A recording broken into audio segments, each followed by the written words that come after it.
Buenos días, espero que estén todos bien. Comenzamos ahora, o sea, los expositores ya pueden alzar sus pantallas y por favor, pantalla abierta para todos.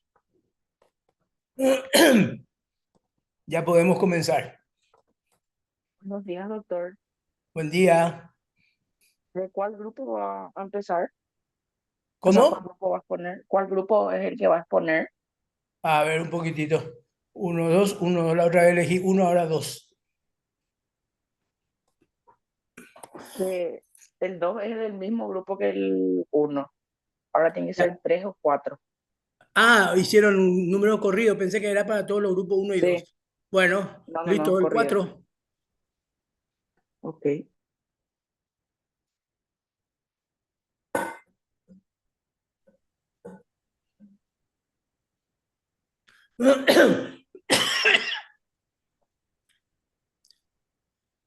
Pero ya saben, cualquiera puede participar.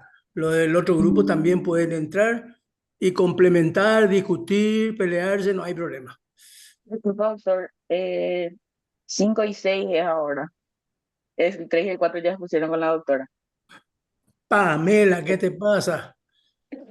Bueno, el 6. El 6, ok. Grupo de Tamara.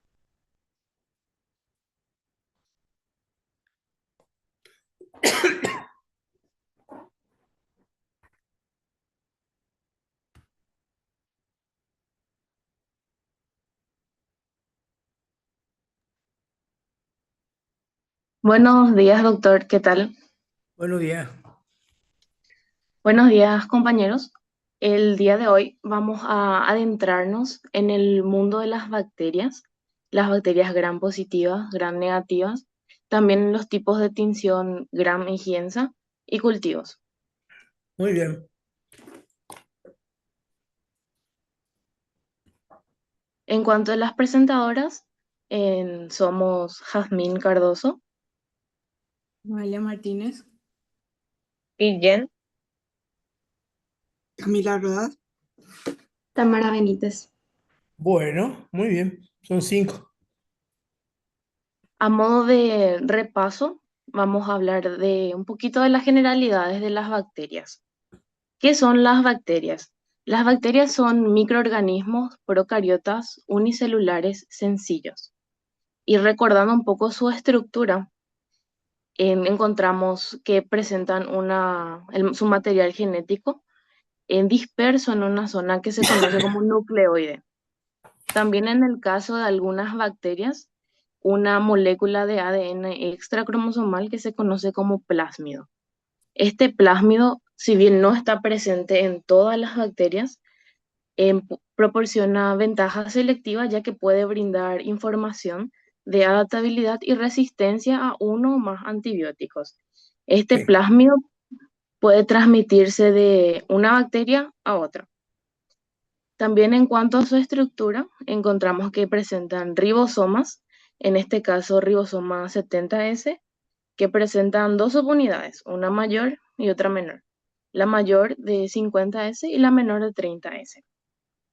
Está bien. Más externamente se encuentra la membrana citoplasmática, que está formada por una bicapa lipídica bastante similar a la de las eucariotas, pero que carece de colesterol.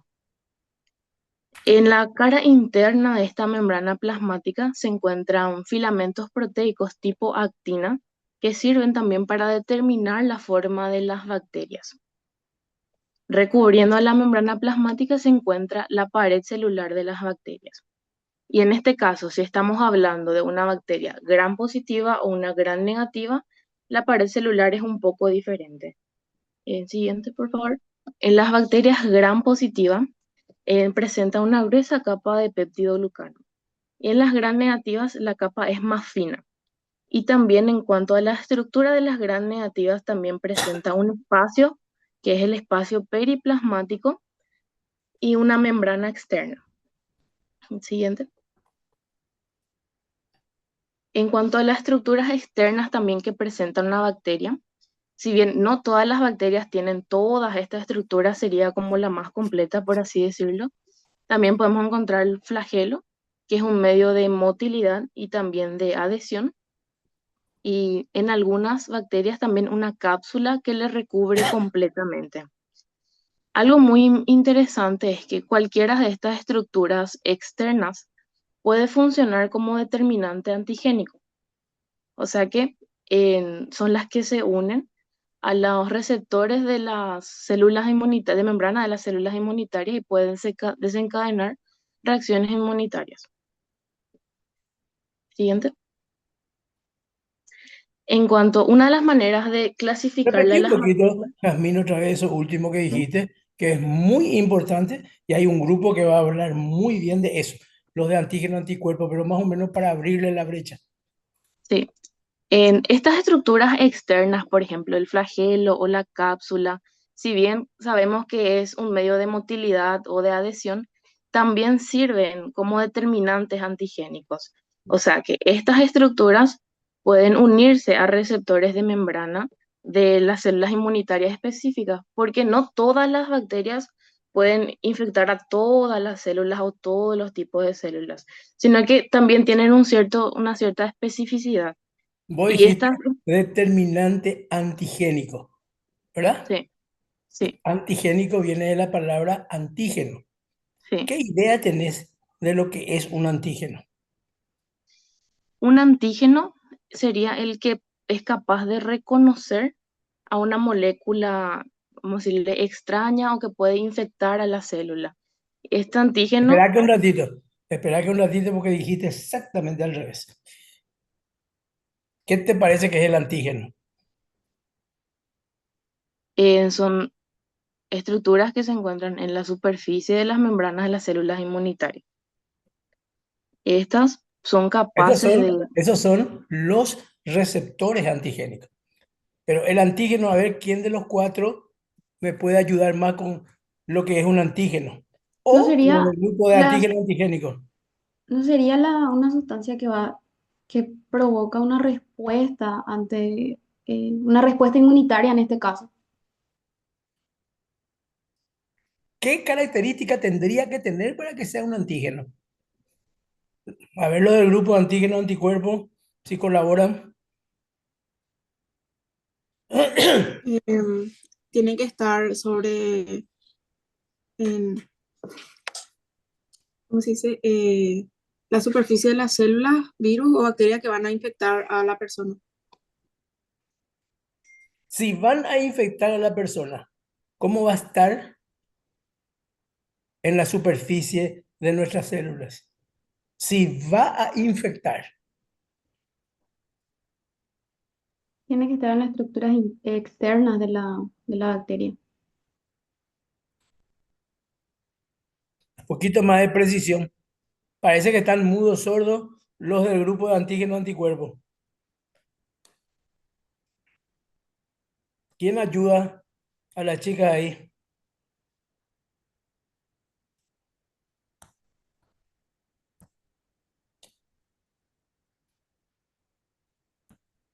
Bueno, Y parece los que antígenos normalmente son tipo proteínas o estructuras que se encuentran por las membranas de las sustancias externas y que son reconocidas como extraños por nuestro cuerpo. no está mal lo que está diciendo.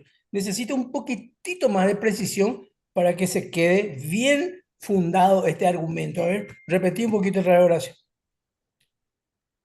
Y los antígenos son considerados como sustancias externas que son considerados como extraños por nuestro cuerpo. Ahí está, hasta ahí está bien.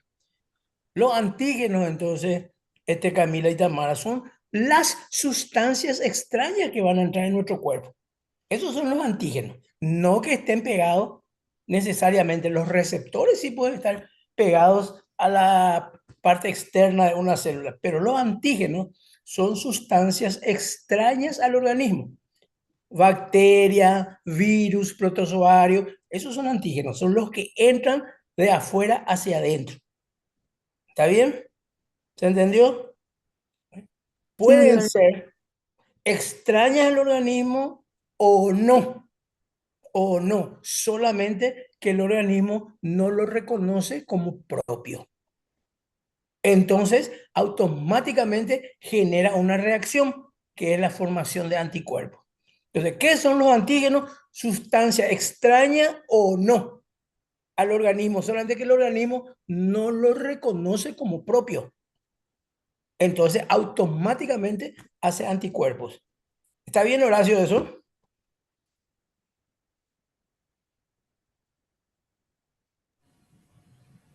Se fue su internet, avisó, profe. Ah, bueno, Sí, profe, está bien. bueno. Yo lo que quiero saber es que los otros tengan ese concepto, porque con lo que dijeron recién era exactamente al revés. Bueno, muy bien. Seguimos.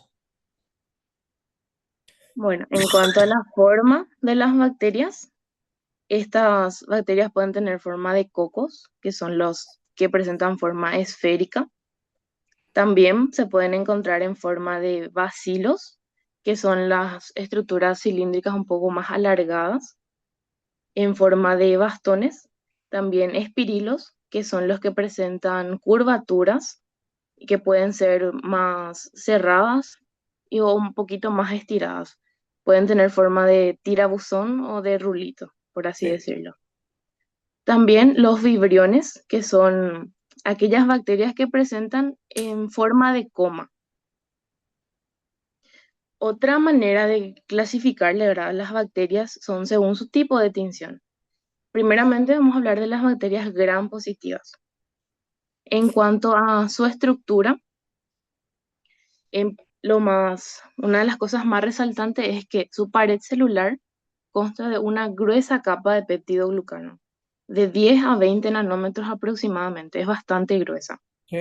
Este peptidoglucano se encuentra unido, son las cadenas de glucano, siguiente por favor, se encuentran unidos mediante cadenas peptídicas cortas, como se ven los puntitos naranjitas, que están unidos así como púas. Estas serían las capas de peptidoglucano.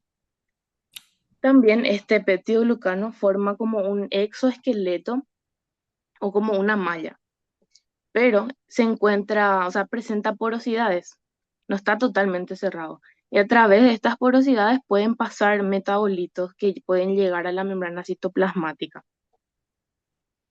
El peptidoglucano es bastante importante para mantener la estructura, obviamente, también para la viabilidad de la bacteria.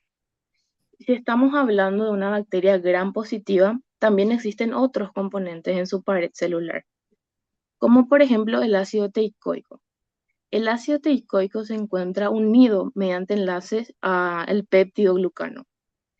Este ácido teicoico puede llegar a constituir el 50% del peso en seco de la pared.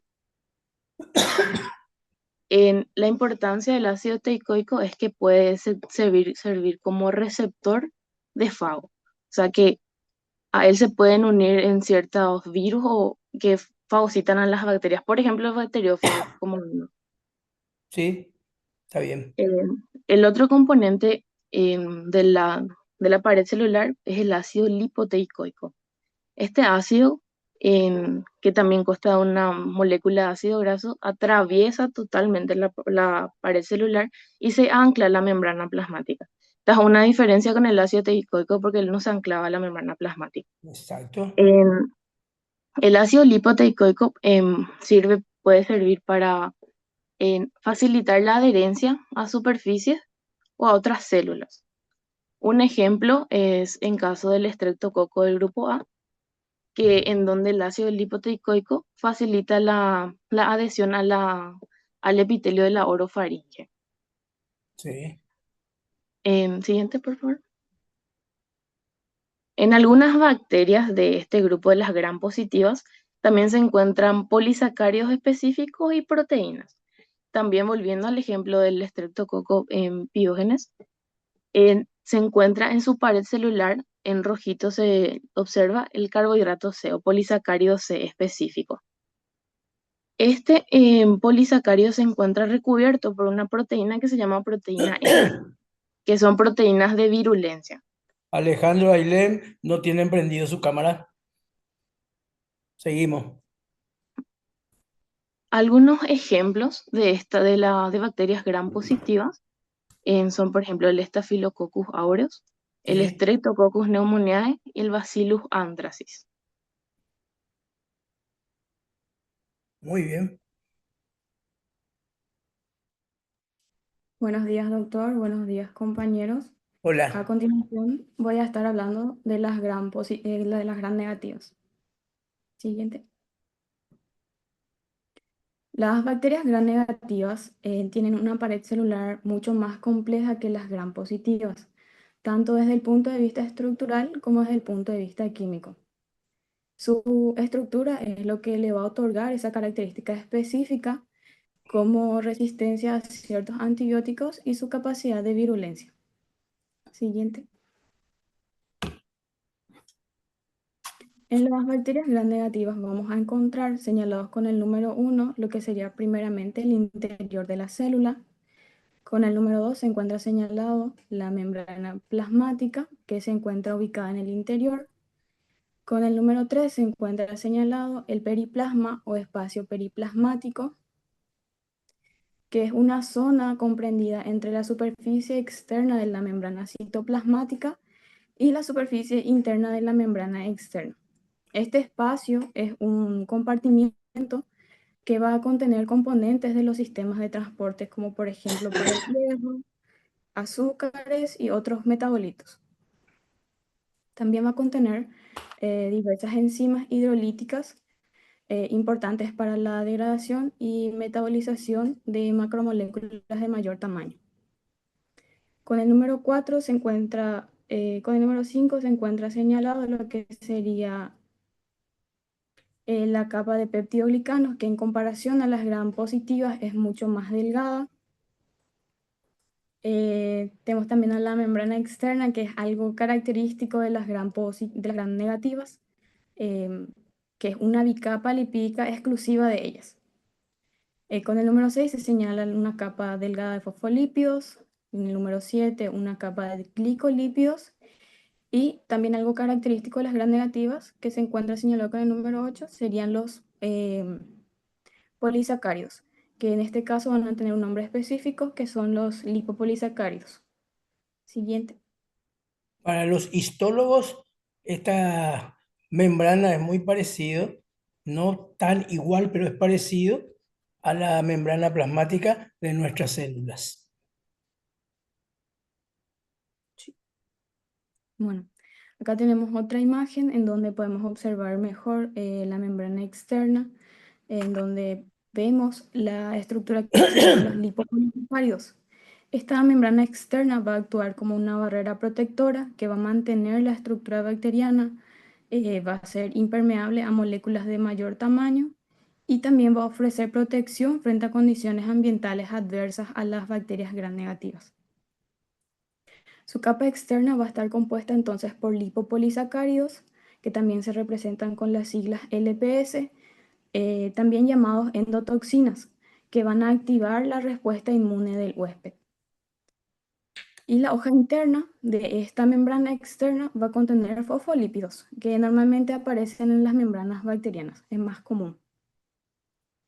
Estos lipopolisacáridos o LPS van a estimular el sistema inmune, provocando fiebre y en casos graves un shock séptico. Estos LPS se van a desprender de la bacteria hacia el huésped y van a desempeñar un importante papel de barrera frente a determinados antibióticos, como la penicilina, que por esta razón es poco eficaz frente a las gram negativas. Esta es una de las explicaciones que habíamos hablado al principio. Nuestra gran diferencia entre gram positivo y gram negativo para elegir los antibióticos. O sea que si hay una infección por bacteria gram negativo, ¿verdad?, gran parte de los antibióticos no van a actuar. No van a actuar porque la mayoría de los antibióticos, especialmente los viejos, ¿verdad?, son para gram positivo. O sea que nuestro paciente va a empeorar si es que nosotros le damos antibióticos para gram positivo. Por ejemplo, los derivados de la penicilina. Sí, ¿Te entendió eso, Noelia? sí, súper. Bueno, en esta siguiente, por favor. En esta membrana externa también vamos a encontrar algunas proteínas transmembranas que permiten la difusión de pequeñas moléculas hidrofílicas, donde podemos observar la porina que se encuentra ahí de color azulcito. Estas porinas van a permitir el paso de forma pasiva de pequeñas moléculas, pero va a impedir el paso de otras de mayores tamaños que se encuentran por encima de los 600 a 700 Daltons. Como determinados antibióticos, lo que va a explicar su mayor resistencia de las bacterias gram negativas hacia los antimicrobianos. Sí, Esta membrana externa se va a conectar con la membrana citoplasmática a través de unas zonas de adhesión y por otra parte se va a unir al peptidoglicano eh, por medio de una lipoproteína. Esta lipoproteína se va a unir al peptidoglicano por un enlace covalente y también se ancla a la membrana externa. También vamos a encontrar lo que serían mecanismos de transporte y secreción que regulan la entrada y salida de sustancias, que se conocen como dispositivos de secreción del tipo 1 al 5 enumerados de números romanos.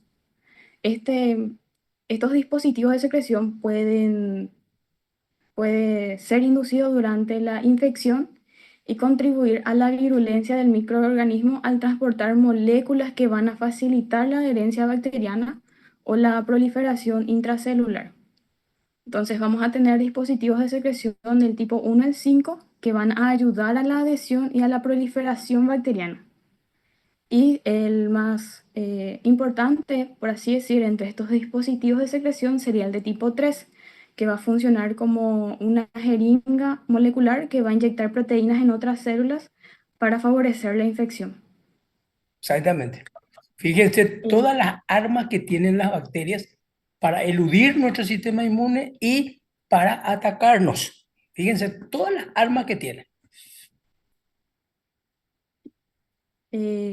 Esta membrana externa se va a mantener mediante enlaces catiónicos divalentes entre magnesio y calcio. Sí, Sus interacciones van a producir entonces una membrana rígida y fuerte que puede verse afectada por la acción de antibióticos, como por ejemplo la polimixina o agentes quelantes, el ETA o la tetraciclina, que pueden alterar la membrana externa. Y eso va a debilitar a la bacteria y va a facilitar la acción de la lisozima para su posterior destrucción. exactamente. Así es el mecanismo de acción de ese tipo de antibiótico. Impide que se forme la membrana. Al impedir que se forme bien la membrana, va a ser permeable al agua o a cualquier otra cosa.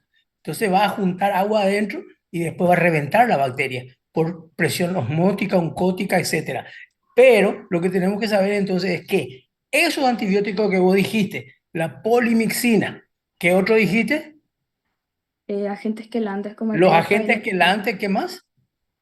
tetraciclina ETA, EDTA. Tetraciclina, doxiciclina. Bueno, esos son los antibióticos que sí se le puede dar a una bacteria gram negativa, mientras que para los gram positivos son la amplia y gran mayoría de los antibióticos que son los derivados de la penicilina.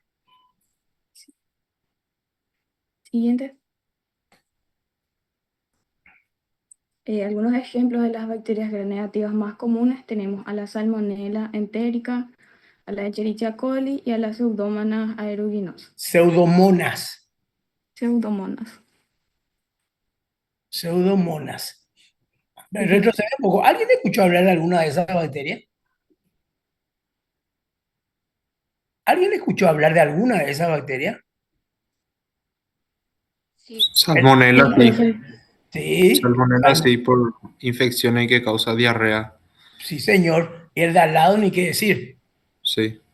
Escherichia coli, ¿verdad? Pseudomonas es un poquitito más particular, pero después lo vamos a estudiar bien. Entonces, esos son los ejemplos de los gram negativos. Los ejemplos de los gram positivos eran, Estafilococos, muy bien, estreptococos, muy bien, Bacillus anthracis también. muy bien, enterococcus. Bueno, seguimos. Siguiente. Ahora podemos ver las diferencias entre las gram positivas y las gram negativas. A nivel de su pared celular es que se pueden observar mejor estas diferencias. como por ejemplo en las gram positivas vamos a tener una gruesa capa de peptidoglicanos, en donde observamos a los ácidos teicoico y ácido lipoteicoico, y también presenta su membrana plasmática con sus respectivas proteínas transmembranas. Mientras que en la pared celular de los gram negativos vamos a tener una membrana celular y una delgada capa de peptidoglicano, que es una gran diferencia entre las gram positivas y las gram negativas. Ajá.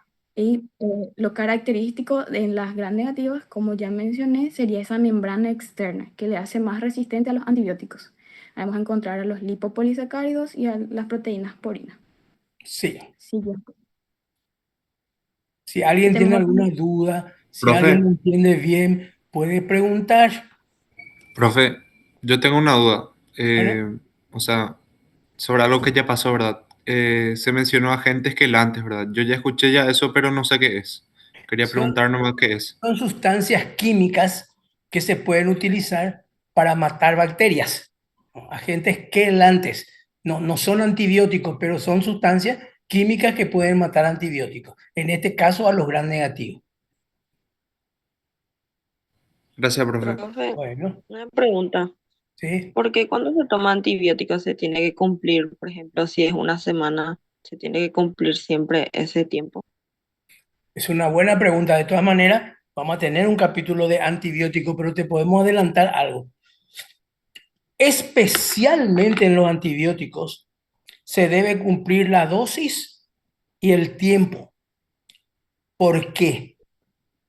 Si a mí me dicen que tengo que tomar un antibiótico cada 8 horas, quiere decir que la biodisponibilidad de ese antibiótico va a ser 8 horas. Si yo dejo de tomar y tomo recién después de 3 horas, ese tiempo en el cual bajó mi biodisponibilidad hace que las bacterias crezcan de vuelta. Eso es en cuanto a los horarios y las dosis también. Generalmente los antibióticos se rigen por una dosificación que se lo tabula como dosis letal media. Para las bacterias es letal, no para nosotros. Entonces, si nosotros variamos eso, corremos el riesgo de que esas bacterias que no murieron se conviertan en superbacterias. Por un lado, nos va a enfermar más y por otro lado, estamos haciendo lo que se llama resistencia a los antibióticos. Por eso, si a una persona le dicen que tiene que tomar 7 días, no vaya nomás a tomar si es que va a tomar 3 o 4 días. Directamente, no vaya a tomar porque es peor. La mayoría de las resistencias a los antibióticos, desgraciadamente, fueron hechos por los médicos, por no controlar cómo está tomando el paciente. ¿No? O sea, dosificación y tiempo es tremendamente importante para no seleccionar bacterias hiperresistentes. ¿Se entendió? Sí, profe, entendí, gracias. Estefanía, tu pantalla. Profe, yo tengo una pregunta también. Métale. ¿Por qué solamente No te escucho. ¿Hasta por qué escuché? Se fue de su eh, internet, parece, profe. porque los de la penicilina no funcionan bien contra los gram negativos? ¿Y por qué solamente esos derivados y no otros antibióticos? Eso lo vamos a estudiar bien en el capítulo de antibióticos. Pues te podemos adelantar algo. La penicilina y sus derivados, son más de 100 antibióticos, actúan sobre la pared bacteriana, eso que estábamos viendo recién. ¿Qué es lo que hace el antibiótico? Una molécula de ese antibiótico se va y se mete en la formación de la pared cuando se está reproduciendo la bacteria. Automáticamente ocupa ese lugar y la pared ahí va a tener un agujero. Y ese agujero va a hacer que entre agua o cualquier otra cosa y destruya la bacteria. ¿Se entendió? Y en los gram negativos no va a actuar porque prácticamente no tiene pared. Entonces hay que usar otro tipo de antibiótico. Seguimos. Bueno, entonces, como había mencionado, la diferencia se va a encontrar en tu pared celular, ya que en las gram positivas tenemos una gruesa capa de peptidoglicanos y en la pared celular de las Yo pasé, Horacio, no te pregunté si es que entendiste o no, porque te puedo dar algún otro ejemplo. Vamos a suponer, vamos a suponer que vos estás construyendo un muro con ladrillo común y corriente. Hasta ahí está bien, ¿verdad? ¿Qué es lo que hace la penicilina? Una de esas moléculas de la penicilina viene y se va a esa pared que vos estás construyendo con ladrillo común y le meten un pedazo de piedra grandote ahí. No es igual. Destruyó la arquitectura de tu pared. Es más, esa piedra que entró ahí en ese lugar después se cae. ¿Y qué quedó ahí? Un agujero. Y por ese agujero entra agua o cualquier otra cosa y hace que se muera la bacteria. Así actúa la penicilina en la construcción de la pared. ¿Se entendió? Sí, gracias, doctor. Bueno, y hay otros antibióticos que actúan de otra manera, sobre el ácido nucleico, sobre la membrana y un montón de cosas. Cada antibiótico tiene su mecanismo de acción. Doctor, tengo una pregunta. Profe, Sí, una pregunta. meta.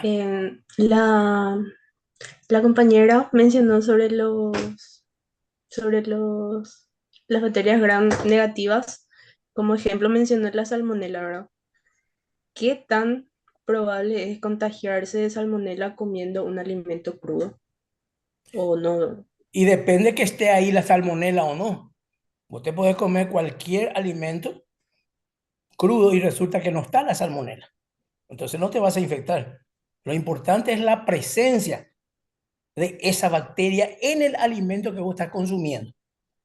¿Y dónde está la salmonela? La salmonela normalmente es habitante de nuestro intestino.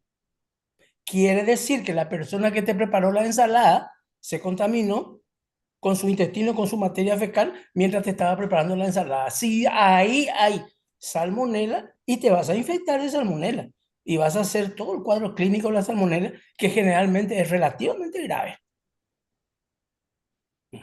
Por eso muchas veces uno dice, yo como en mi casa nomás, no como en otro lado, no sé cómo me agarró diarrea, no sé cómo me infecté con X cosas. Bueno, pero ¿y tu empleada doméstica que te hace la comida?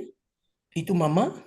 ¿Y tu abuela? ¿Saben todos los mecanismos de inhibición de las infecciones? ¿Saben que se tienen que lavar la mano? ¿Saben que tienen que cortar las verduras en un recipiente único que no tiene que mezclar con pollo ni con huevo ni con nada? ¿Por qué? Porque son alimentos crudos. Entonces, no importa que yo coma en mi casa. El asunto es quién prepara en mi casa la comida. Y ni hablemos si salimos afuera. Ni hablemos, Entiendo, especialmente de las verduras crudas. entiendo, profe, gracias. Bueno, todas las preguntas son muy constructivas, por eso que yo celebro que estén participando y que pregunten. La pregunta más estúpida que uno tiene es la que le puede ayudar a la mayoría de los compañeros. No vayan a pensar, yo no voy a preguntar porque me parece una tontería. De ninguna manera. Sobre respuestas a la tontería está hecho el conocimiento. Seguimos. Siguiente. Y por último, otra vez para recordar y dando un pequeño spoiler, un adelanto, cabe mencionar que las gram positivas se tiñen de un color violeta, lila, presentan una pared celular más gruesa, a diferencia de las gram negativas que se van a teñir de color rojo, un color rosita, y va a tener una pared celular más delgada. En las gram positivas vamos a tener la presencia de lipopolisacáridos y en las gram negativas estas se encuentran ausentes. En las gram positivas también vamos a tener la presencia de los ácidos lipoteicoicos y teicoicos en la pared celular y en las gram negativas estos se encuentran ausentes. Hay ninguna pequeña capa fina, no es que está ausente luego, pero no es estadísticamente significativa y eso tiene que ver con la coloración. Sí, ahí está. Buen día, doctor. Buen día, compañeros. Oli. Ahora vamos a hablar acerca de la tinción de Gram. La tinción de Gram o Espera un coloración de Gram. poquito, te voy a interrumpir ahí, Ruth. Sí, No sé si es que ustedes grabaron eso, pero cuando repartimos los temas yo le dije que a este grupo de por ahí si podía conseguir un videíto. ¿Consiguieron? sí, doctor. Bueno, perfecto. Explica y después vamos a ver tu video. Dale, dale. La tinción de Gram o coloración de Gram, también llamada método de Gram, es la técnica de coloración más sencilla y útil en la microbiología diagnóstica para identificar a las bacterias. Siguiente. Esta técnica fue creada por el médico danés Christian Gram en el año 1884, quien clasificó a las bacterias en gram positivas de color morado y gram negativas de color rosado, de acuerdo a la composición de su pared celular. La técnica sufrió ciertas modificaciones en el año 1921 por Hooker con la finalidad de estabilizar los reactivos y mejorar la calidad de la tinción. Con esta técnica es posible observar la forma que tienen los microorganismos, siguiente, es decir, si son cocos, bacilos, entre otros, así como también su distribución en el espacio. Siguiente. La tinción de Gram es un procedimiento fundamental en la microbiología que permite diferenciar a las bacterias en dos categorías principales, gram positivas y gram negativas. Esta clasificación se basa en la composición química y estructural de sus paredes celulares, ya que esto afecta su capacidad para retener el colorante de violeta de cristal durante el proceso de tinción. Las bacterias gram positivas, como ya estuvieron diciendo las compañeras, su pared celular está compuesta principalmente por una capa gruesa de péptido glicano y retienen la tinción primaria, que es el cristal violeta, incluso después de aplicar un agente decolorante. En cambio, las bacterias gram negativas tienen una pared celular más compleja, tienen una capa delgada de péptido glicano y una membrana externa rica en lipopolisacáridos.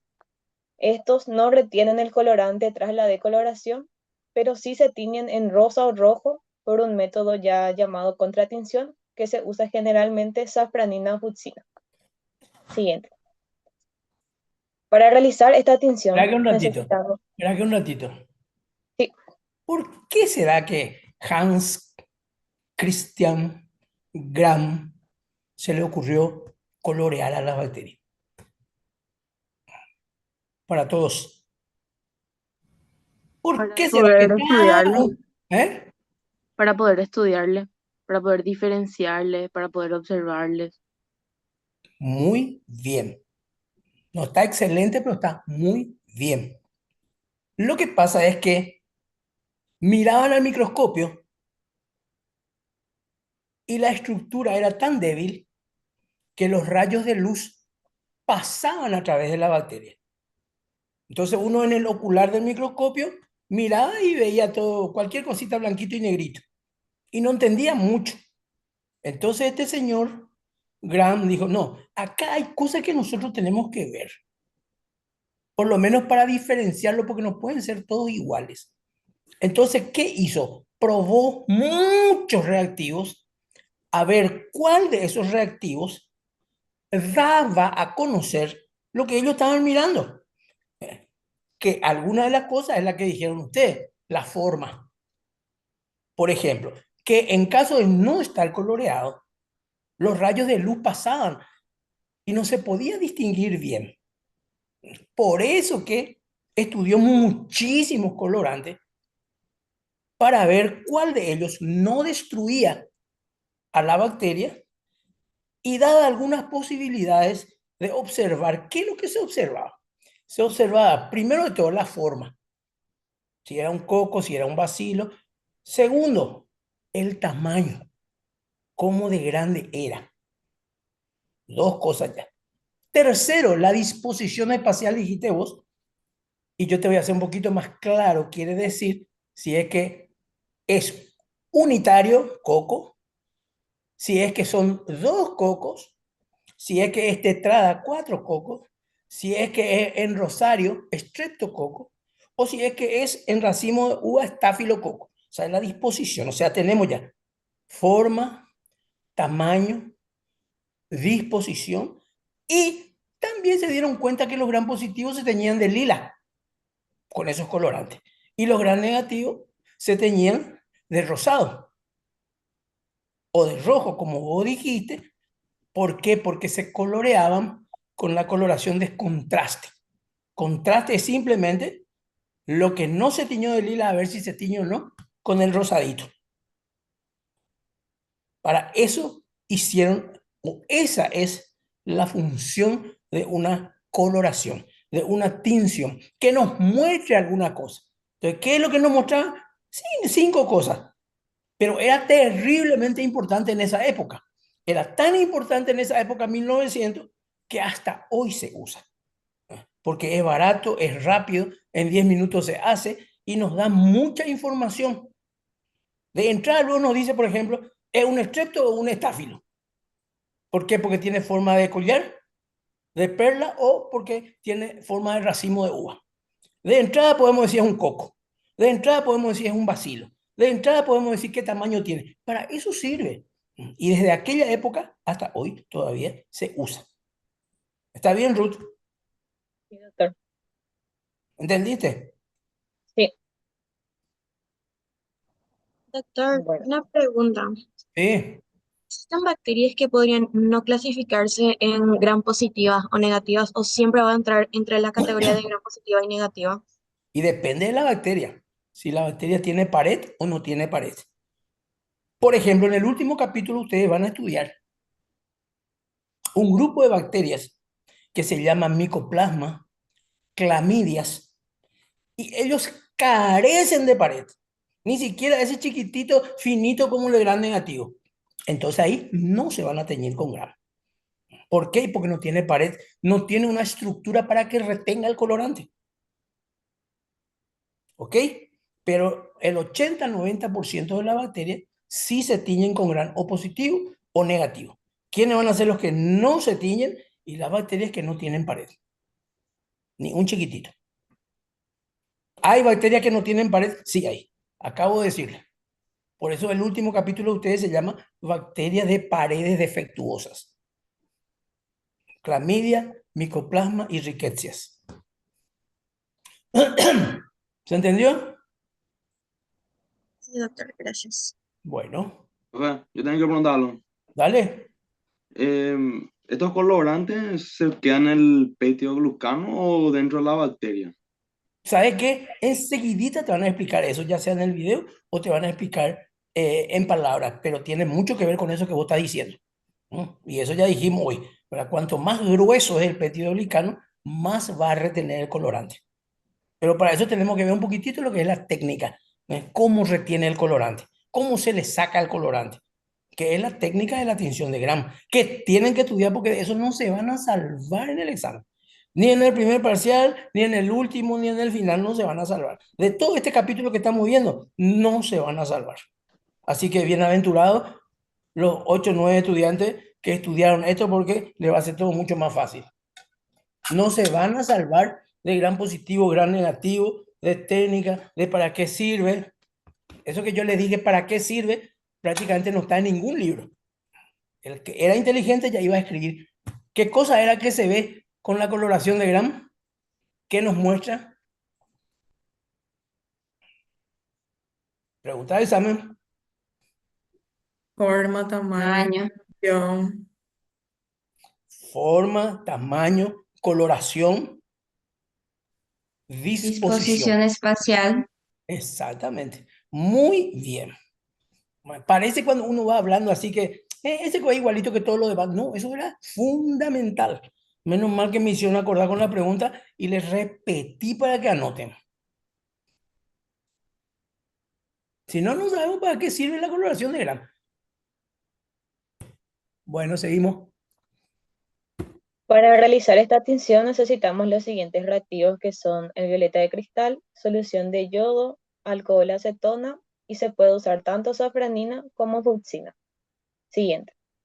Esta técnica tiene 4 pasos fundamentales que son la tinción con el cristal violeta, la fijación del colorante con el mordiente, ahí se usa la solución de yodo, la decoloración y la contratinción. Por lo tanto, además de colorear a las bacterias, también nos permite diferenciarlas. Siguiente. Muy bien. Ruth, no, Sí, retrocede otra vez. Vos tenés tu portaobjeto encima de tu segundo redondito. ¿Qué sí. hay ahí? En ese portaobjeto. Arriba, arriba, arriba. Ahí, ahí. ¿Qué hay ahí? Eso lila que vos estás marcando, ¿qué es eso? La muestra. ¿Y qué es la muestra? Y es lo que se selecciona para poder analizar. Está todo bien. ¿Y de dónde seleccionas? Y puede ser, por ejemplo, depende de la situación, se puede usar líquido cefalorraquídeo, sangre, orina. Claro, para ser un poquito más claro, está muy bien. Por ejemplo, si vos tenés un orzuelo y ese orzuelo tiene pus, o tenés pus en el oído, o tenés una herida infectada, de ahí tomás la muestra. De ahí se toma la muestra y se pone en ese portaobjeto, porque vos estás queriendo saber qué bacteria es. Si tiene una meningitis, hace una punción lumbar y saca líquido cefalorraquídeo y pone una gota ahí. Hasta ahí vos estás recurriendo a traer el material para la tinción. Entonces, ahí comienza el proceso. Le vas a poner una gotita de tu cristal violeta. Ahora Sí, sí. siguiente imagen.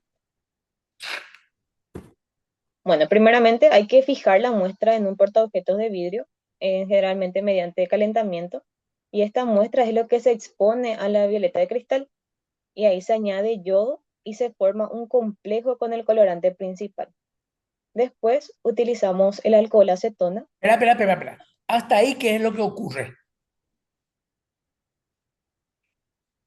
Hasta En ahí lo que, tinción, hasta ahí lo que ocurre es que tu muestra de bacterias que está en tu portaobjeto se calienta un poquitito en un mechero.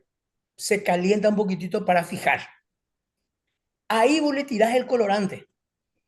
Y el colorante va a ser atrapado por la pared de la bacteria. ¿Qué parte de la pared? 1000 veces dijimos. en el peptidoglicano. El peptidoglicano. Y una vez que entró en la pared de la bacteria, ese colorante ya no sale más. Es más, le podés poner un poquito de yodo para que ayude más todavía a fijar. A partir de ahí, vas a lavar con agua o con alcohol y aún así no va a salir el colorante porque está atrapado en el peptidoglicano, ¿verdad? Sí, Bueno, seguimos. ahí utilizamos el alcohol acetona y durante la decoloración este complejo queda retenido en las bacterias gram positivas y se pierde en los microorganismos gram negativos. Por eso es que después de la decoloración, la célula gram positiva permanece de color púrpura y las células gram negativas pierden ese color. Y el último paso es la contratinción. Ahí se suele usar safranina o fucsina y se aplica en último lugar justamente para dar color a esas bacterias gram negativas decoloradas. ¿Qué Y acá es tipo de importante bacterias se van a teñir con la safranina? ¿Los gram positivos o los gram negativos? en los gram negativos. Los gram negativos. ¿Y por qué? ¿Y por qué no retuvo al cristal violeta? ¿Y por qué? Porque no tiene ácido teicoico suficiente. Entonces, cuando vos lavas con el alcohol o lavas con ácido, sale todito el colorante. Cuando vos teñís con la safranina, ahí recién agarra y se tiñe con otro color. Mientras que los gram positivos ya quedó atrapado el colorante. ¿Se entendió, Sí, chicos? Montserrat, ¿entendiste? Sí, doctor. Stephanie, ¿entendiste? Sí, doctor. Bueno, ahora en el siguiente video vamos a estar viendo paso a paso cómo se realiza la tinción de grano. ahí tienen que entrar las preguntas que no se queden colgadas, ¿eh? Las dudas preguntan. Podéis ir explicando si no tiene sonido.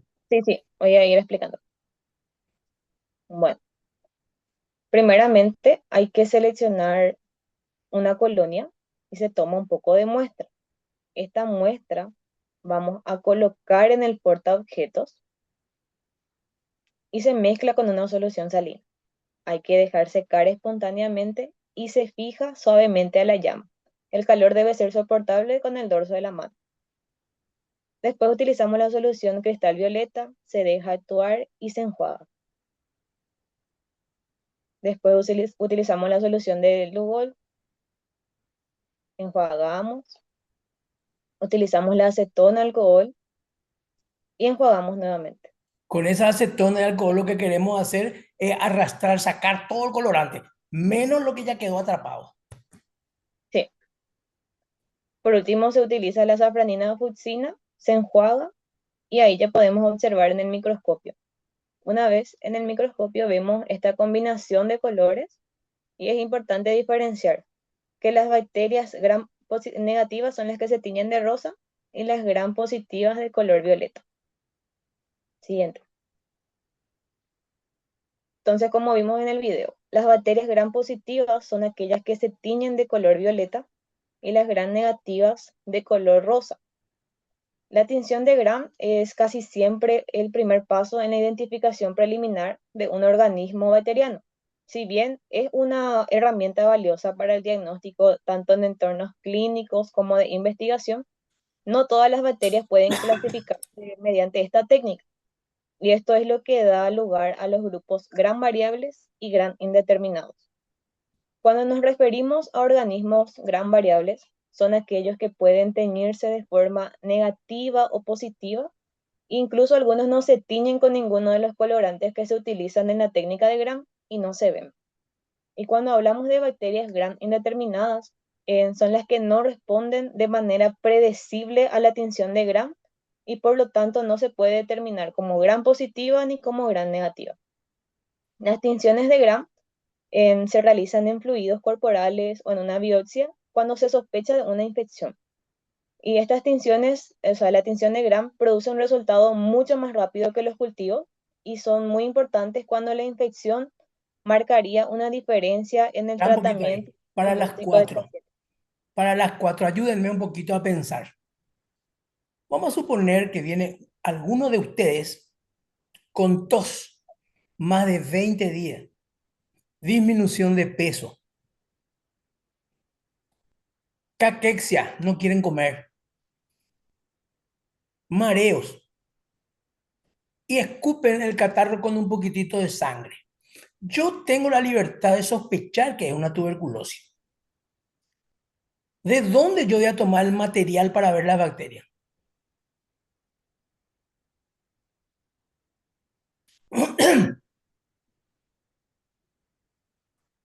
Para todo, no es solamente para Ruth.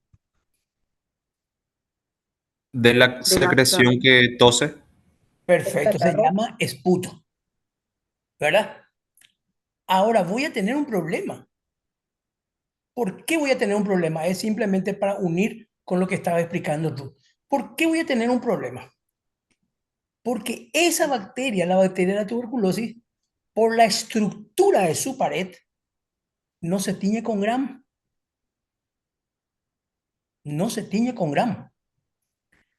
Pero al sospechar yo de tuberculosis, yo ya sé que no se tiñe con gram. Entonces voy a utilizar otra tinción. Eso es lo que estaba explicando ella, que muchas veces no se tiñen con gram la bacteria o son gram variables. ¿Y eso de qué depende? De la estructura de la pared. Entonces yo no puedo esperar que el bioquímico en el laboratorio me informe sobre la bacteria tuberculosis y me diga gram positivo o gram negativo. ¿Por qué? Y porque no se tiñe. Tiene que utilizar otra tinción, otra técnica, otra coloración, que en este caso se llamaría Sil-Nielsen, no es gram. Pero porque la tuberculosis tiene, el bacilo tiene particularidades de su pared que hace que no se tiña. Eso es lo que estaba explicando recién Ruth, ¿verdad? Sí, doctor. ¿Entendieron, chicos? Sí, doctor. Bueno. Siguiente. Buen día, doctor, Hola. compañeros. Sí, continuando con el tema de las tinciones, la tinción de Gienza, al igual que la tinción de Gram, es también un tipo de tinción diferencial. Quiere decir que usa más de un colorante para diferenciar entre los microorganismos y las partes de una célula. Fue desarrollada en 1904 por el bacteriólogo alemán Gustav Giemsa. Él mejoró la tinción de Romanowsky al estabilizar esa tinción con glicerol. Y este método facilitó la detección de la malaria y es muy utilizado en los laboratorios para estudiar parásitos de la sangre y de los tejidos. Este es un ejemplo nada más, Camila, de que los otros parásitos también, si son microscópicos, tienen coloración, pero no es Gram. En este caso, por ejemplo, el del paludismo. ¿Con qué se tiñe? Con la coloración de Giemsa. Sí, bueno, y como decía, él mejoró la tinción de Romanowsky, que es una tinción que produce variedad de tonos que permite diferenciar los componentes celulares. Y esto se conoce como efecto Romanowsky o metacromasia, que es un fenómeno que se observa cuando los colorantes cambian de color al unirse a cierta sustancia de los tejidos. Y utiliza una combinación de colorantes ácidos y básicos que son los más empleados en los laboratorios. Y esos son la eosina y el azul de metileno, que son sensibles a la variación de pH de las estructuras celulares, de forma que las que tienen carácter básico fijan la eosina, mientras que las que poseen propiedades ácidas fijan principalmente el azul de metileno. Y esto explica por qué las estructuras basófilas se tiñen de color azul, mientras que los componentes acidófilos adquieren un color rosado.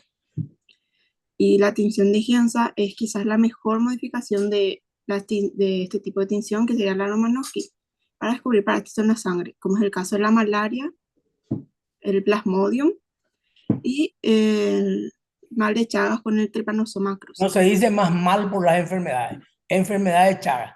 Mal se decía antes en la época de las curaciones mágicas. Mal viene de malicioso, malicia del diablo. Sí, doctor. Antes, cuando se mezclaban las enfermedades con la religión, se usaba mal. No es que ahora sea bien. Acá, por ejemplo, podemos ver al Trypanosoma cruzi y estas serían las fases del plasmodium.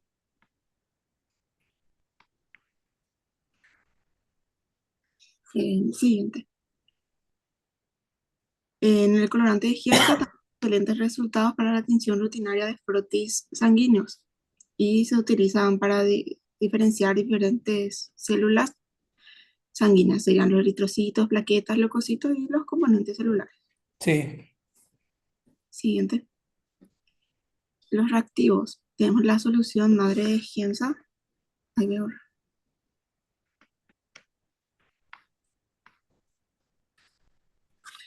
Que está formada por 0,75 gramos del polvo de Giemsa, que es una mezcla de eosina, azul de metileno y los derivados oxidados del azul de metileno, que serían los azures. 65 ml de metanol y 35 ml de glicerol neutro. Se debe disolver primeramente el colorante, el polvo, con el glicerol, después se le adiciona el metanol y se mezcla bien. Esta mezcla se agita 2 a 3 veces por día durante 5 días. Y se deja a 37 grados centígrados durante 15 días para su maduración. Luego se filtra y se guarda preferentemente en un frasco color ámbar. Y antes de utilizar se debe diluir con agua. Siguiente. Primeramente tenemos las muestras de sangre y después hacemos un extendido fino por el portaobjeto.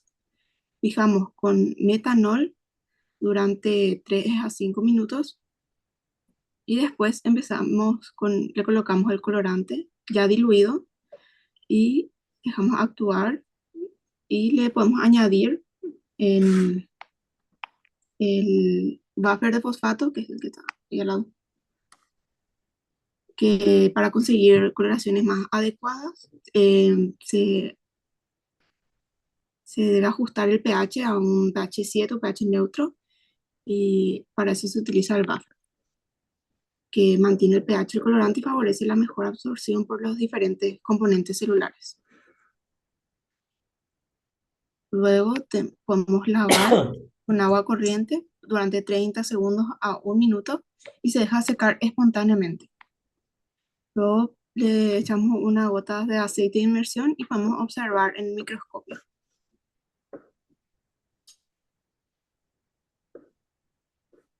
Y para colorear una preparación de gota gruesa, debe colocarse una pequeña gota de sangre del pulpejo del dedo sobre un portajeto. Se desfibrina con una aguja durante 1 a 2 minutos y mediante movimientos circulares. Se deja secar en forma horizontal y luego se le coloca la preparación de GEMSA diluida. En este caso, no se fija con el metanol.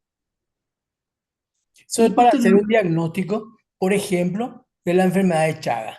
¿Dónde se hace eso? Y ahí en la casa del paciente.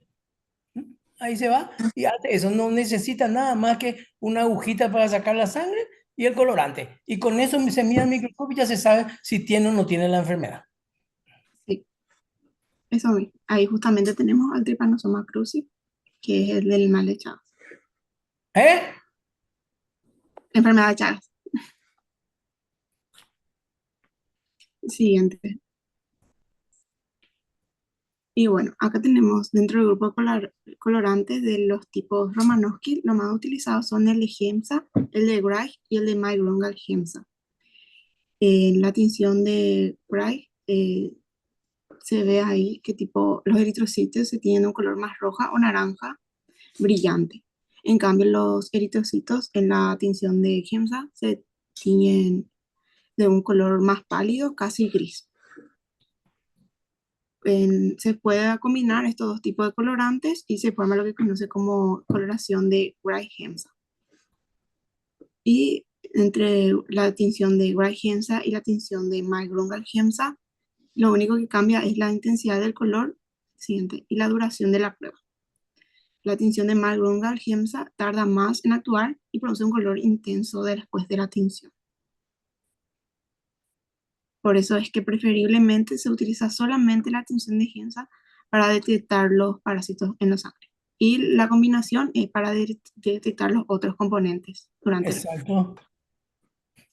Fíjense que ahí ustedes van a ver la única enfermedad donde el parásito se mete y vive adentro de los eritrocitos. No hay otra enfermedad, otra infección que viva dentro del eritrocito.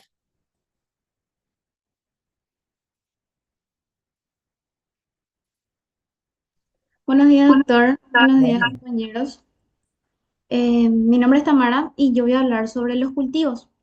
Primero tenemos que diferenciar qué es lo que es una siembra y qué es un cultivo. La siembra es aquel proceso de introducir de manera artificial un pedazo de una muestra a un medio de cultivo. Y que este medio de cultivo es un preparado que tiene aquellos nutrientes necesarios para permitir a los microorganismos que se multipliquen, que se puedan aislar especies bacterianas y que se puedan identificar y estudiarlas. Entonces, de esta manera tenemos como resultado un cultivo. Entonces, la definición de cultivo sería el resultado de todo este proceso. ¿De qué depende el éxito de un cultivo? Depende de lo que sería la biología de los microorganismos, también depende del lugar de la infección y de la calidad del medio de cultivo. ¿Y con qué objetivo se realizan los cultivos? Primero con el objetivo de aislar microorganismos, poder estudiar sus propiedades, analizar la sensibilidad, ya sean antimicrobianos, y posteriormente poder ya sea fabricar vacunas o también producir antibióticos. Entonces, vamos a hablar de la preparación y el almacenamiento de los medios de cultivo, recordando que estos medios son preparados con nutrientes donde nosotros vamos a sembrar nuestros microorganismos. Entonces, existen medios de cultivo, en este video vemos cómo se prepara, que vienen de manera deshidratada. Esto se tiene que pesar en una balanza, como va a mostrar en el video, y esto se mezcla con agua destilada. Al mezclar con agua destilada, esto se empieza a revolver para que no queden grumos. Existen medios de cultivo que necesitan calor, entonces se llevan una parrilla calefactora o en baño María. Y esto se revuelve para evitar que se pegue. Entonces, de esta manera tenemos nuestro medio de cultivo en estado líquido. Esto se pasa a tubos de ensayo y vamos a pasar al siguiente paso, que sería la esterilización. La esterilización se hace en el autoclave. ¿Qué es el autoclave? Es llevar nuestros medios de cultivo, en este caso en estado líquido, a 121 grados Celsius, que es vapor a alta presión, por 15 a 20 minutos. ¿Con qué finalidad se hace esto? Con la finalidad de eliminar cualquier microorganismo que pudo haber entrado o cualquier espora para nosotros tener una buena calidad de nuestro medio de cultivo. Luego de sacar del autoclave, nosotros vamos a dejar que se enfríe y vamos a llevar a los recipientes para medios de cultivo, de los cuales nosotros conocemos la placa de Petri, que normalmente es para medios de cultivo que se solidifican. Y tenemos los tubos de ensayo.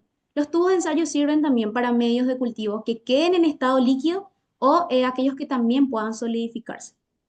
Entonces, ya hablamos de la preparación y el almacenamiento de los medios de cultivo. Ahora tenemos que hablar de su clasificación, cómo yo puedo clasificarle a ellos. Puedo clasificar en 4 grandes grupos, sería según su consistencia, según su origen, según su composición, o también vamos a clasificar otros medios. Según su consistencia ya hablamos un poco, medios que al sacar del autoclave se solidifiquen, como es el caso del agar. El agar es un polipéptido que se extrae de algas marinas. Este agar puede estar en estado líquido, pero también se solidifica y se puede poner tanto en esta que es la placa de Petri o en tubos de ensayo.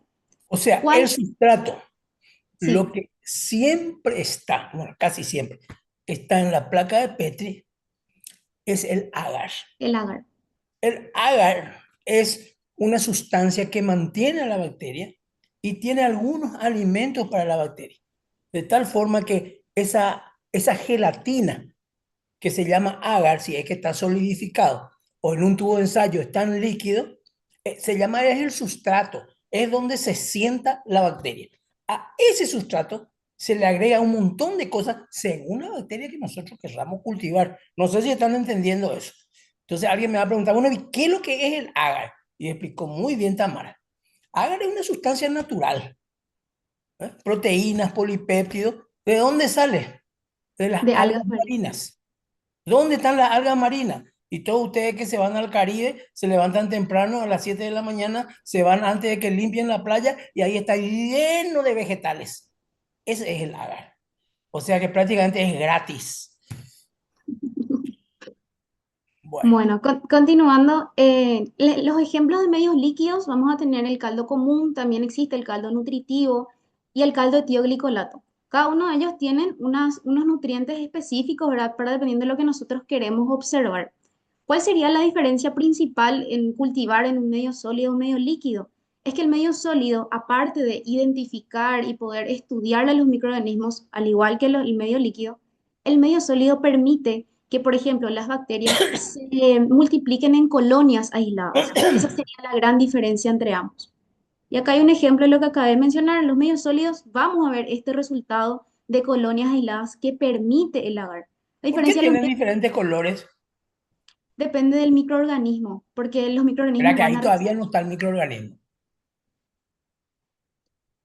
¿Por qué tienen diferentes colores? por los nutrientes que tenga Exactamente. Ese medio de cultivo se prepara. ¿Cómo y por qué se prepara? Porque nosotros ya sabemos la bacteria qué necesita para crecer, qué necesita para alimentarse, qué necesita de sustrato. Entonces le vamos poniendo eso. Algunas veces le ponemos tiamina, otras veces le ponemos X ácido, otras veces le ponemos tal proteína, según el tipo de bacteria que nosotros queremos aislar.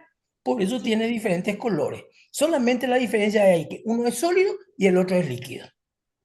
Sí. ¿Están entendiendo, chicos? A mí que no entendemos y pasamos el largo. Seguimos. Bueno, continuando con la morfología de las colonias bacterianas, recordando que esto se da como resultado en medios de cultivo sólidos, pueden tener diferentes formas. Acá podemos mostrar el puntiforme, circular, filamentosa. También puede tener elevaciones, plano, elevado, convexo, al igual que un margen, entero, ondulado, lobulado, entre otros. Esto Eso ya puede ser serían característico, las colonias. sí, sería característico de ciertas colonias. Bueno, seguimos clasificando a los medios de cultivo. Podemos clasificar según su origen, teniendo los medios sintéticos. Son aquellos medios que tienen componentes químicos definidos, disueltos en agua y se usa para estudios metabólicos de nuestros microorganismos. Y los medios naturales son medios de cultivo que, como dice su nombre, se puede obtener ya sea de medios animales o vegetales. Clasificamos también según su composición en medios comunes y en medios enriquecidos. ¿Qué son estos medios comunes? Su nombre prácticamente dice, es un medio común que puede ser líquido, sólido, que permite el estudio de microorganismos que no sean tan exigentes. Y los medios enriquecidos son medios comunes, pero que tienen agregados como los nutrientes para estudios de microorganismos que sean un poco más exigentes. Luego hablamos de otros medios de cultivo, medios de enriquecimiento, que son aquellos que permiten el estudio de ciertas bacterias, o sea, facilita el crecimiento de ciertas bacterias e inhibe parcialmente a otras. Luego tenemos los medios selectivos. Estos medios son selectivos, esta selectividad proviene de cambios que yo puedo realizar en la composición física del medio o agregados químicos, pero que no pueden ser nocivos para las bacterias. Luego hablo de medios diferenciales. Estos medios diferenciales permiten el crecimiento de ciertas bacterias y además permiten que que yo pueda identificar las características específicas de la bacteria porque las bacterias van a reaccionar con los compuestos de mi medio de cultivo. Luego tengo los medios especiales, que son para microorganismos más específicos, y los últimos dos, que son medios de transporte y medios de conservación. Estos son prácticamente iguales, pero tienen una cierta diferencia. Ambos son medios de cultivo que permiten que se mantenga esa viabilidad de la bacteria, desde el momento en que se toma la muestra hasta el momento que se hace el estudio. Por ¿Cuál es la ejemplo, diferencia? tomo líquido cefalorraquídeo porque está con meningitis. Yo no puedo arriesgarme a que se me descomponga, se me contamine, se me caiga, se me rompa el contenido de mi líquido cefalorraquídeo en un frasco. ¿Por qué? Y porque para obtener ese líquido cefalorraquídeo se hizo un proceso cuasi quirúrgico, una punción lumbar. Yo no le puedo decir al paciente, venite a hacer otra punción lumbar porque se me cayó. Entonces yo tengo que utilizar un medio de transporte para llevar al laboratorio, porque mi toma de muestra va a ser en el hospital, va a ser en un quirófano, probablemente. Entonces tengo que tener medio de transporte o medio de conservación hasta que llegue al laboratorio. Inclusive ahí en el laboratorio rápidamente se tiene que proceder al cultivo o se tiene que proceder a la tinción. No se puede quedar largo rato, aunque muchas veces sí se queda largo rato, desgraciadamente. Sí, y la diferencia entre el medio de transporte y conservación sería que la de conservación se complementan con métodos físicos, por ejemplo, la congelación. Bueno, esos son algunos ejemplos que vamos a tener. Medio enriquecido, recordando que era un medio que facilita el crecimiento de ciertas bacterias e inhibe a otras.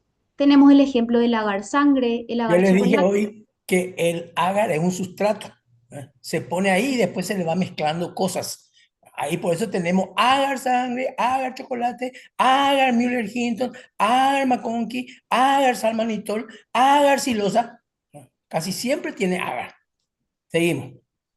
El agar sangre, por ejemplo, se usa en microbiología para el crecimiento de bacterias y evaluar su capacidad hemolítica. ¿Qué sería esto? La capacidad que tiene una bacteria de poder destruir glóbulos rojos o eritrocitos. La sangre, normalmente a veces se utiliza sangre de oveja. Entonces, ¿qué sería esta hemólisis? Es un factor de virulencia de la bacteria que tenga esta capacidad de destruir. Y la sangre le va a dar el color, obviamente, al agar. Luego tenemos el agar chocolate, que el nombre no significa que tenga chocolate, sino que en su preparación se vuelve a utilizar sangre de oveja y esto se calienta a 80 grados centígrados y en este proceso de calentar a esta temperatura se pierden ya sea los glóbulos rojos Entonces, por eso queda de esta coloración. Esto sirve para diagnóstico de infecciones por bacterias que necesitan ciertos factores de crecimiento. El Agar-Moyer-Hinton es un medio en donde permite estudiar la susceptibilidad bacteriana. ¿Y qué es esto? Es la capacidad que tiene una bacteria de ser inhibida o destruida por ciertos antibióticos. Luego tenemos medio selectivo diferencial. Estos dos medios pueden actuar juntos, recordando que el medio selectivo era aquel medio que esta selectividad venía de cambios que ya hacían la composición física o hacía agregados químicos, pero sin afectar, sin que sea nocivo para la bacteria. Y el diferencial era aquel que permite el estudio de ciertas bacterias, además, perdón, se va a identificar las características de la bacteria porque va a reaccionar con los componentes del sustrato. Entonces tenemos el Agar-McConkey. El Agar-McConkey, perdón, sirve para gram negativos. Eso es cuando el Agar-McConkey en su parte selectiva, ella tiene ciertos componentes como son las sales biliares. Acuérdense que nosotros cuando vamos a cultivar o cuando vamos a observar el cultivo, nosotros no sabíamos qué era. Nosotros sacamos pus del oído o del pulmón, pero no sabemos si es gram positivo, si es gram negativo, si es gram variable. Entonces preparamos toditos los medios y en algunos va a crecer bien. Eso es lo que está explicando ahora, por ejemplo, con el Agar-McConkey. Nosotros no sabemos, en este caso se prepara para gram positivo y para gram negativo los medios de cultivo. Entonces, como dijiste, doctor, nosotros no sabemos realmente cuáles son las bacterias que van a estar en nuestra muestra que vamos a cultivar. Entonces, este Agar-McConkey en su composición tiene sales biliares y cristal violeta. Y este cristal violeta va a inhibir el crecimiento de las gram positivas. Entonces, va a permitir solamente el desarrollo de gram negativas que sean enterobacterias. Esa es la parte selectiva de este medio. Y la parte diferencial viene por el hecho de la lactosa que tiene también como componente. Entonces, aquellas bacterias que fermenten lactosa se van a teñir de un color rosa o rojo. Y aquellas bacterias que no fermenten esa lactosa va a dejar el agar en un color translúcido o pálido. Eso sería el Agar-McConkey. El agar salmanitol es para el Staphylococcus. También es selectivo y diferencial. Selectivo por el hecho de que el Staphylococcus se dice que es tolerante a la sal. Y la parte diferencial viene por el manitol. El manitol es un edulcorante que cuando hay una bacteria que fermente este manitol, se va a teñir de rojo o amarillo, como se ve en la imagen. Luego tenemos el agar silosa lisina desoxicolato. El agar silosa lisina desoxicolato también es un medio selectivo y diferencial. Selectivo por su composición en desoxicolato. Esto permite el crecimiento de bacterias gram negativas. Y es diferencial, ya sea por la composición de la silosa, de la lisina y principalmente para poder identificar a la salmonella y a la shigella. La salmonella principalmente, ella produce un compuesto químico denominado sulfuro de hidrógeno. Cuando la salmonella produce este sulfuro de hidrógeno, queda este color negruzco en el agar. Entonces, si yo no veo este color negruzco, yo puedo asumir que no hay salmonella y hay shigella, porque la shigella no va a producir sulfuro de hidrógeno. Salmonella y shigella. Ok. Y como último, los medios especializados, un ejemplo es el agar solvitol de McConkey, donde es para recuperación de la Escherichia coli. Bueno, ahora podemos hablar de los métodos de siembra. Recordando que la siembra era recolectar microorganismos y pasar a un medio de cultivo previamente esterilizado para producir un cultivo. Entonces existen diferentes métodos a realizar para poder sembrar. Entonces, primero vamos a tener, esto son imágenes donde vemos que esto sería un tubo de ensayo y esto se conoce como el asa bacteriológica. Esta asa bacteriológica sirve, y tiene que ser previamente esterilizado también, sirve para recolectar los microorganismos y venir a sembrar en este medio de cultivo. Que esto podemos asumir, por ejemplo, que es un medio líquido. El primer método de siembra No sería necesariamente líquido. Puede ser Claro, líquido sólido o puede ser o sólido. sólido también. El sólido va a ser como un yogur, como una gelatina. Entonces nosotros tomamos con tu asa bacteriológica de tu placa de Petri y venimos e introducimos ahí directamente. Entonces va a crecer en el lugar donde se sembró, y donde está tu asa bacteriológica. Sí, así mismo. Y este asa bacteriológica previamente cargado con microorganismos viene y se hace una puntura. La puntura es realizar un toque en el fondo del tubo o en una placa de Petri. El siguiente es el toque. El toque normalmente se realiza en medios de cultivo sólidos. Se realiza uno o varios toques a lo largo de la superficie del sustrato. Luego tenemos la estría, que es lo mismo, introducir el asa bacteriológica previamente cargado con microorganismos y realizar movimientos en zigzag por la superficie, también en medios sólidos. Luego tenemos el hisopado, es cargar el hisopo con microorganismos y deslizar por toda la superficie. Y el último ejemplo sería la inundación. Esto representaría microorganismos que están en estado líquido, ¿verdad? Y vamos a vertir sobre el agar solidificado. En este tenemos un ejemplo que realmente en este video hay un error en donde la persona que está realizando no tiene guantes, ¿verdad? Pero cabe recalcar que esto es importante a la hora de realizar un medio de cultivo, perdón, un cultivo. Pero muestra uno de los ejemplos. Este es el asa bacteriológica que se esteriliza en el mechero, al igual que la boca de los tubos de ensayo. En este está cargando el microorganismo y va a depositar podría ser el agar o un caldo. Ahora va a mostrar un ejemplo de puntura, en donde vuelve a agarrar los microorganismos y hace una puntura en el fondo del tubo. Otro ejemplo es combinando la puntura y también estrías. Y esto sería el hisopado. Se vuelve a cargar y se va a pasar y deslizar en una placa de Petri. Muy bien para esa mano. Un aplauso. Realmente hay que aclarar la importancia de utilizar guantes a la hora de realizar estos procedimientos. Esto es otro método de siembra, la siembra en placa vertida, en donde tenemos los microorganismos en estado líquido. Esto se vierte en placas de Petri que estén vacías, o sea que no tenga ningún sustrato como un medio de cultivo, para luego el agar en estado líquido se va a vertir encima y empezar a mezclar en un orden específico. Esto luego se tiene que dejar solidificar, recordando que el agar es un gel que solidifica. Entonces, como resultado vamos a tener colonias aisladas, recordando que esta era una característica de los medios de cultivo sólidos. Luego tenemos acá el ejemplo de la estría. Agarra la asa bacteriológica y carga con microorganismos. En la placa de Petri va a empezar a hacer movimientos en zigzag mientras gira la placa de Petri. Esto es para poder agarrar toda la superficie y crear colonias aisladas. También al final va a combinar con otro método de siembra que conocíamos como el toque. Va a realizar dos toques. Esto luego se tiene que cerrar con la placa de Petri, con la tapa de la placa de Petri, perdón, y escribir los datos correspondientes al cultivo. Luego esto, pasada 24 a 48 horas, vamos a tener el resultado, que son colonias aisladas.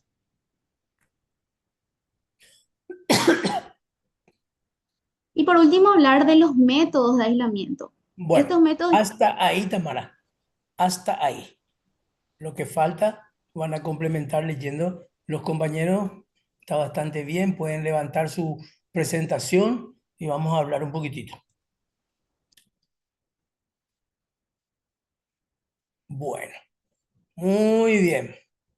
Esto que nosotros vimos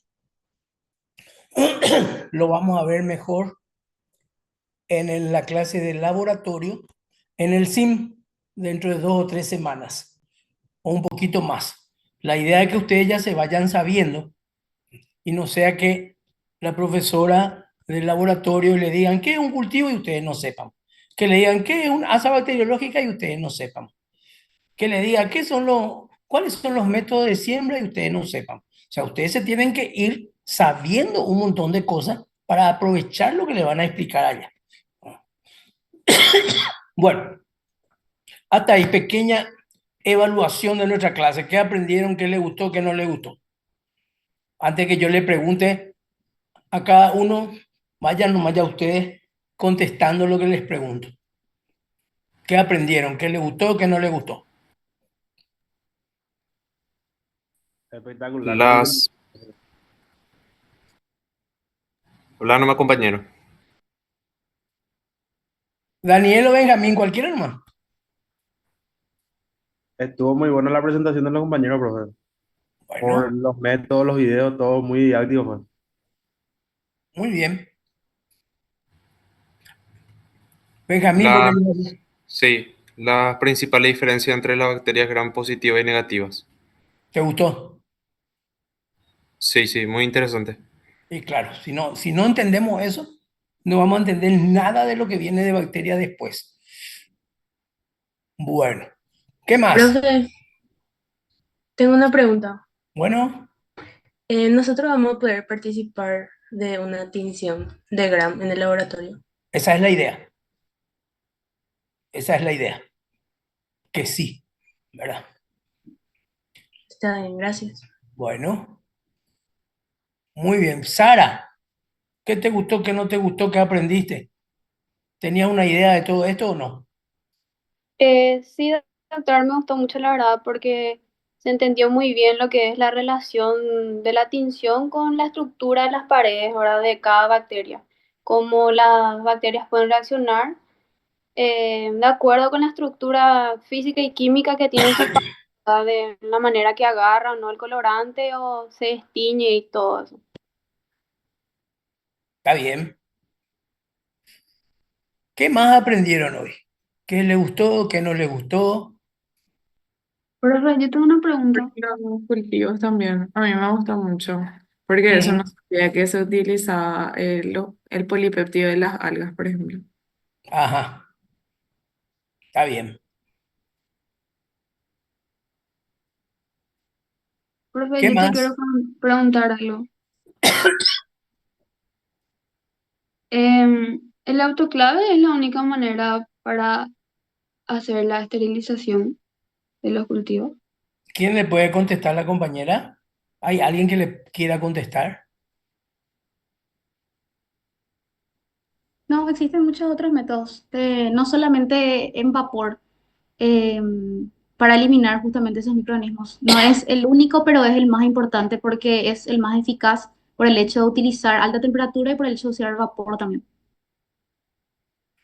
El autoclave es un mecanismo de esterilización que utiliza el agua. El agua y el vapor, que nosotros dijimos que teníamos 3 parámetros para controlar la esterilización, que eran temperatura, tiempo y Presión. Presión puede ser. presión. Entonces, ese mecanismo de esterilización es el calor húmedo. Después teníamos otro mecanismo de esterilización. Por ejemplo, el calor seco.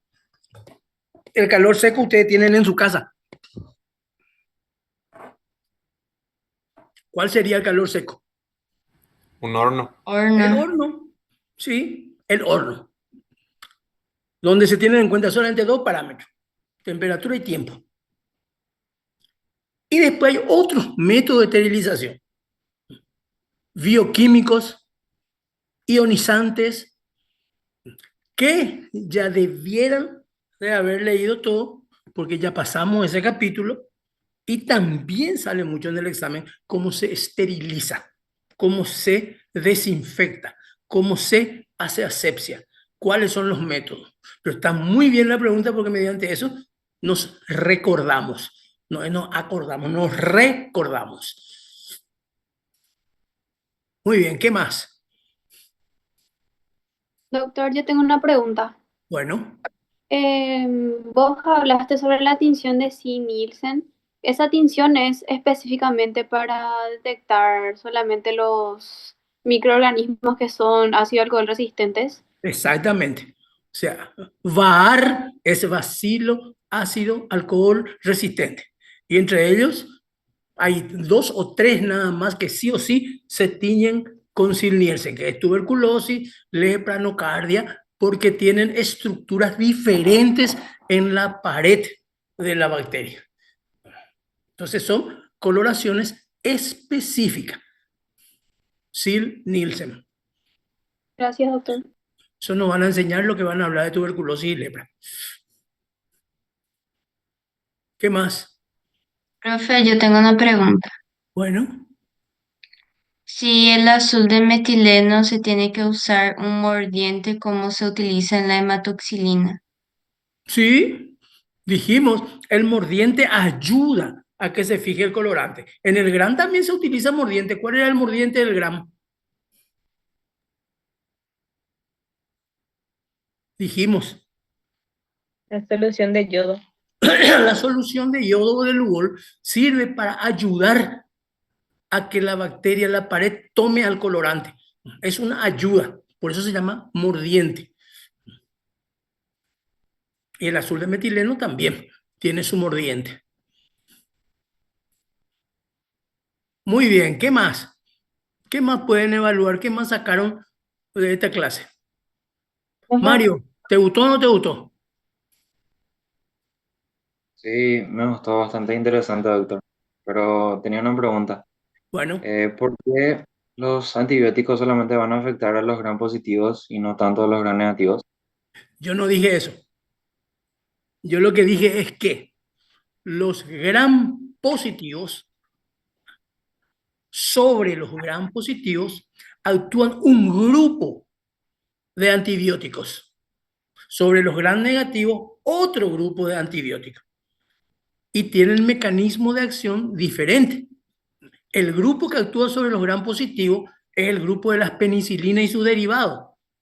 Y el grupo que actúa de antibióticos que actúa sobre los gram negativos es otro grupo de antibióticos. ¿Y por qué? Por los distintos mecanismos de acción. Los derivados de la penicilina, que son los más abundantes antibióticos, los que más se usan, los más baratos, que tienen ya varias generaciones de producción, actúan sobre la pared. Ahora, gram negativo no tiene casi pared gruesa. Entonces no actúan ese tipo de antibióticos, actúan otros tipos de antibióticos. Lo que dijimos, la tetraciclina, doxiciclina, agentes quelant, todo eso actúan sobre los gram negativos. ¿Se entendió? Sí, doctor. Muchas gracias. Bueno, ¿alguna otra pregunta? ¿Alguna otra inquietud? Profe, ¿hay alguna diferencia entre los cultivos de bacterias y de hongos? Sí, totalmente diferente. Totalmente diferente. Los hongos necesitan otros requerimientos para crecer. Necesitan otros requerimientos. No son los mismos que las bacterias. Acuérdense que los hongos son cuasi vegetales. Y las bacterias también, pero son más cuasi animales. Necesitan otros requerimientos.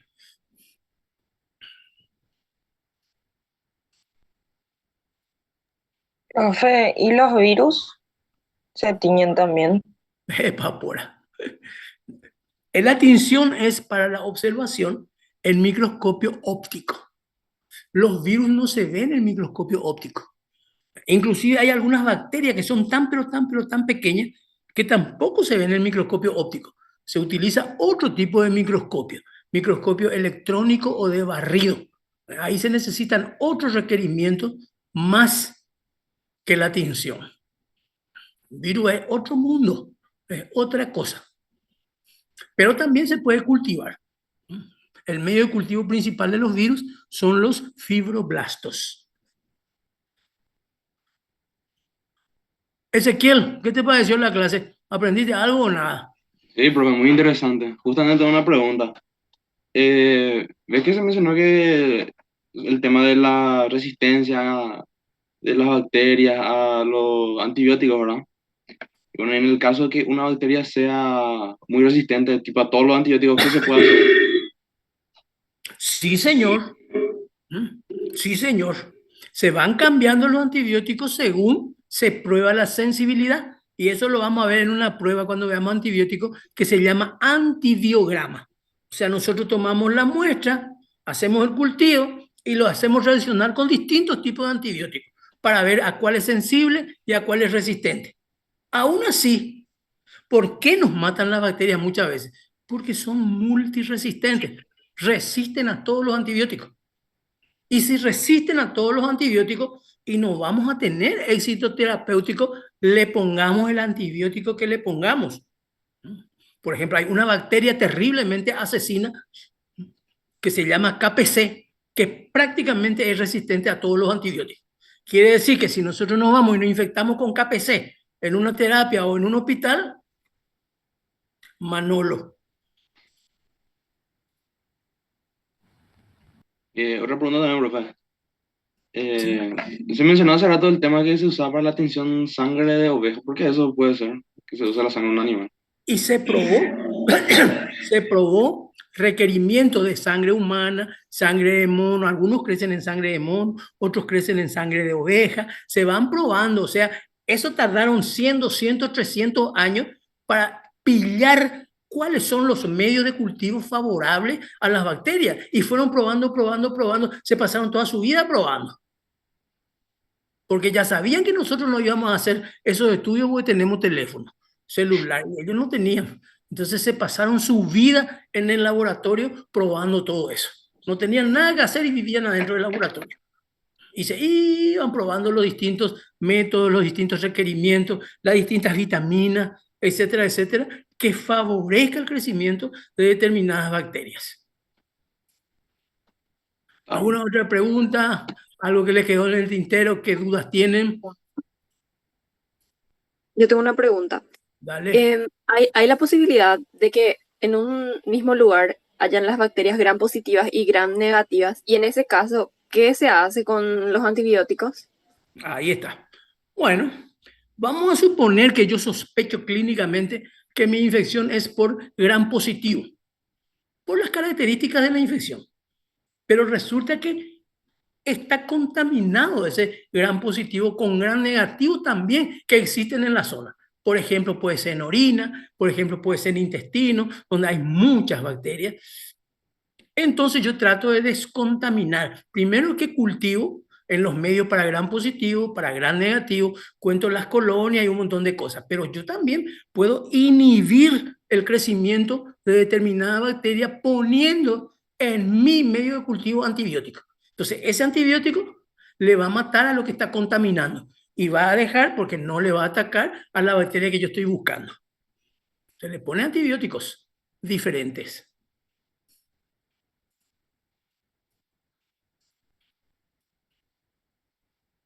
Muy bien, ¿qué más? Ya estamos por terminar. ¿Qué le gustó, qué no le gustó? ¿Qué dudas tienen, Víctor?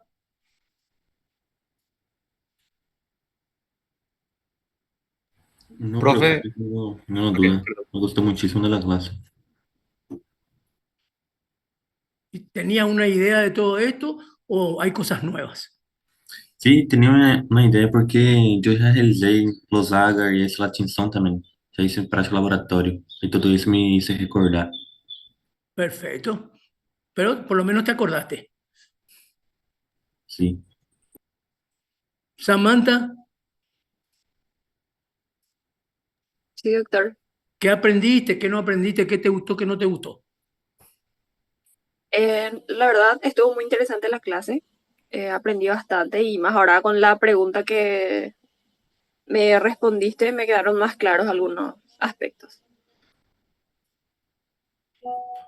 Bueno, una o dos acotaciones más y cerramos. Profe, Catrini, ¿qué te gustó? ¿Qué no te gustó? Profe, me ha gustado mucho de la clase y la parte más interesante para mí es entender así realmente por qué los antibióticos, o sea, la coloración, ¿verdad? El cristal de violeta tiñe más a las gram positivas y no a las gram negativas, que es justo por la diferencia de sus paredes y composición. Este me pareció muy importante e interesante. Muy importante. ¿Alguien iba a preguntar algo? Escuché la sí, yo, voz. profe. A ver. Profe. Profe, vos por si acaso no escuchaste la utilización de bacteriófagos en contra de esas superbacterias que se mencionaron. No solamente que escuché, sino que vamos a aprender eso. Vamos a aprender cuando veamos los bacteriófagos. Los bacteriófagos, si escuchaste algo de eso, ya sabes que son virus que atacan a las bacterias. Ahora se están utilizando inclusive como medicamento. Vamos a saber eso. Gracias, profe. Muy bien. Bueno, ¿alguna otra pregunta? Esta partecita que parece muy tirada de los pelos, que es nuestra pequeña evaluación, sin embargo, ayuda mucho, porque ustedes hacen preguntas que por ahí fijan los conceptos. O sea que eso es la parte importante de esta parte de la clase, que ustedes pregunten si tienen dudas o si quieren aclarar algo o si escucharon por ahí alguna teoría que está de patas con la exposición. Acuérdense, los libros vienen muy atrasados y cualquiera puede tener un concepto nuevo y todos tenemos que aprender de todos. Yo aprendo de usted y ustedes aprenden de mí. Bueno, ¿no hay más nada? Vamos pasando los capítulos, chicos. Estudien. Camino corto, camino largo. Camino corto, no preparar la exposición y venir a leer nomás. Camino largo, preparar, estudiar, venir y enseñar y aprender.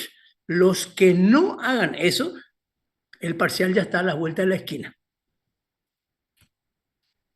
Bueno, muy bien. Si no hay ninguna otra inquietud, podéis ir en paz. Gracias, doctor. Gracias, doctor. Gracias, doctor. Chau, Buen chau. fin de semana. Gracias, Gracias, doctor. doctor. Igualmente, los domingos no se Gracias, doctor. estudia. Sí, tenés razón.